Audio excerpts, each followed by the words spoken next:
Aaron, another high-pressure game. It's this one a swing game, obviously a crucial one. Just talk about being able to pitch as well as you did and keeping that team in check for as long as you could. Yeah, it was just all about getting ahead of them and getting the leadoff hitter out, especially with these guys. They're tough, right?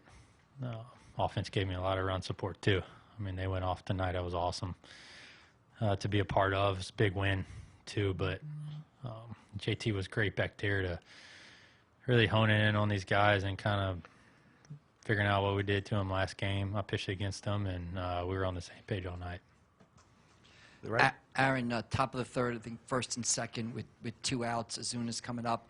I think Caleb came out for a visit. What did you guys talk about during that visit, and how big was it, to strike him out there and get out of the inning with only giving up 1 run? Yeah, it was big. It was big. I felt like if I could have commanded my curveball, we had a good chance to get him out. So anything kind of hanging and pops with the breaking stuff, he hits pretty well. So that's kind of what we talked about, what we wanted to do there, and if it was going to be a fastball, curveball, and where we wanted it. So that's pretty much that. Okay, far left. Aaron, you've had a lot of success over the last 4 or 5 starts, and I think you mentioned something about an adjustment in your delivery, your mechanics, or something like that. Do you think that that's been a revelation? Has it been that huge in the success over the last 4 or 5 starts? Yeah, I think just squaring my shoulders up and stepping more straight to the plate has definitely helped a lot, especially for my glove side. I felt like I was losing sight of my glove side fastball and my changeup a good bit, and I think that was causing some problems with a lot of my pulls and balls running over the middle of the plate a lot, more than usual. So I think squaring up, especially with when I'm in the stretch, not over rotating my upper body too much. So yeah, it's definitely helped my pitches, I feel like, and helped me get on top of the ball a little bit better. On the left there on the second row, Tyler. Aaron, you got a nice ovation coming off, and you made a nice acknowledgement. What did that moment mean to you, and how do you sort of balance staying in the moment and also knowing, that your future is, uncertain at this point? Yeah, I just want to soak it in as much as possible. Fans were awesome tonight, as usual, and coming off the mound, I feel like they turned up the notch a little bit, which was pretty awesome, pretty special. So I want to tip my cap and thank them, but that's why they're the best, man. They were up from pitch 1 and to the end of the game, they were standing up. So it was fun. It was an amazing atmosphere. Okay, go in the back there on the right. Hey, Aaron, you talked about the mechanical changes and how it helped all your pitches. You've been relying on that changeup a little bit in your last few starts. You didn't throw very much tonight. Was that part of the game plan, or did you just not have a good feel for it? No, I just stepping across my body too much. I didn't really have the best feel for it. It wasn't consistent. It was flat, and I was pulling it, and it was going arm side. It wasn't going where I wanted it to go. So making that adjustment has helped it a lot. Okay, on the left there, in the front row. Yeah. When you see Bryce Harper hitting that home run, it seemed like you kind of fed off of it a little bit more. You felt like after that inning, you felt a lot better about your pitching. Felt more confident. Kind of feeding off, especially some of the things that Arcia said about Bryce. In a couple of days before. I think when a starting pitcher gets that big of a lead and that run support, it's awesome, right? But especially against the Braves, face them so many times. I really try to pitch like it's 0-0. It's kind of how you have to do that against this team because they are pretty strong from 1 through 9 in their order. But I just wanted to stay focused and make my pitches and get ahead of them and get that leadoff hitter out because they can run the bases pretty well too. So that's kind of my mindset tonight. Okay, first row down here on the front, on the right. Aaron, I know yesterday you said last year's last year in terms of it being 1-1 coming into tonight and, you pitching in this game. But what do you make of the third inning once again being a 6-run inning like it was last year in this Game 3? Is that what it was? It was 6 runs? It was last year, 6 runs this year. That's pretty cool. I didn't notice that, but it's awesome. I mean, the guys that came out and hit the crap out of the baseball, and fans love it. Fans love the homers and the runs, and so do we.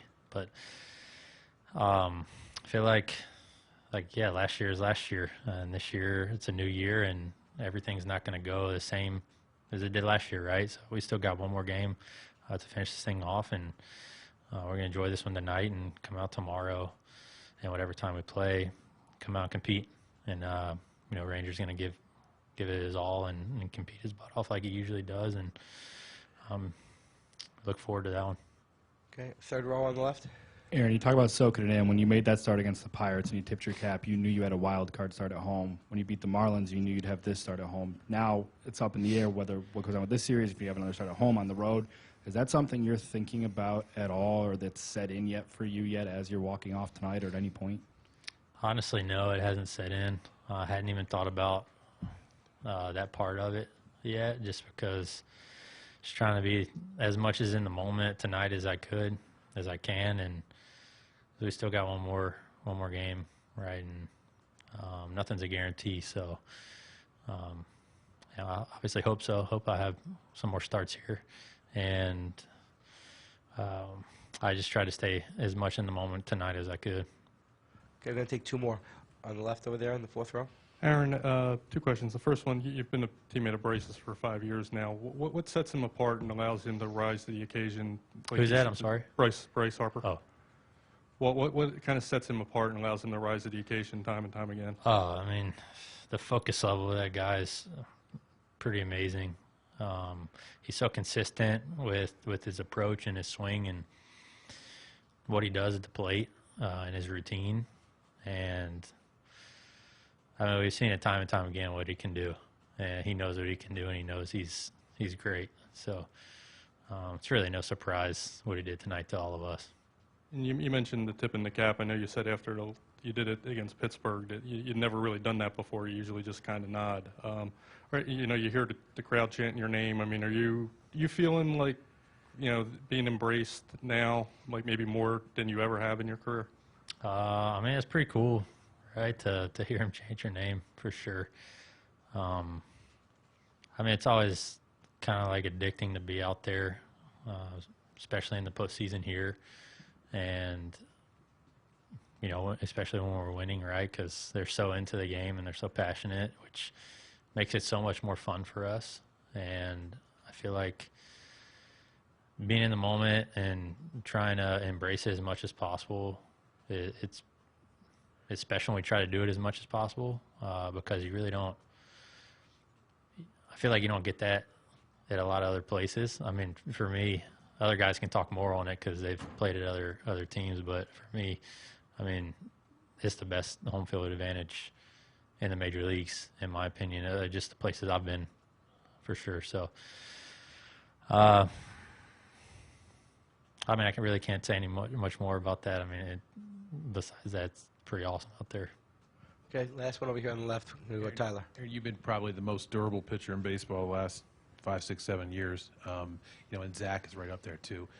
First of all, how important is that at this time of year to have two guys who are going to post, and how much of a value is that to you, the fact that you are as durable and reliable as you've been? I mean, that's what we train to do as starting pitchers. We need to go deep in ball games, and we need to put the innings on our back, especially during a season. We have to keep the bullpen healthy, especially for the postseason, right? Because you never know what can happen in the postseason. Those guys need to be fresh, and they need to be throwing hard like they do and commanding the baseball. And in order for them to do that is to not pitch as much as they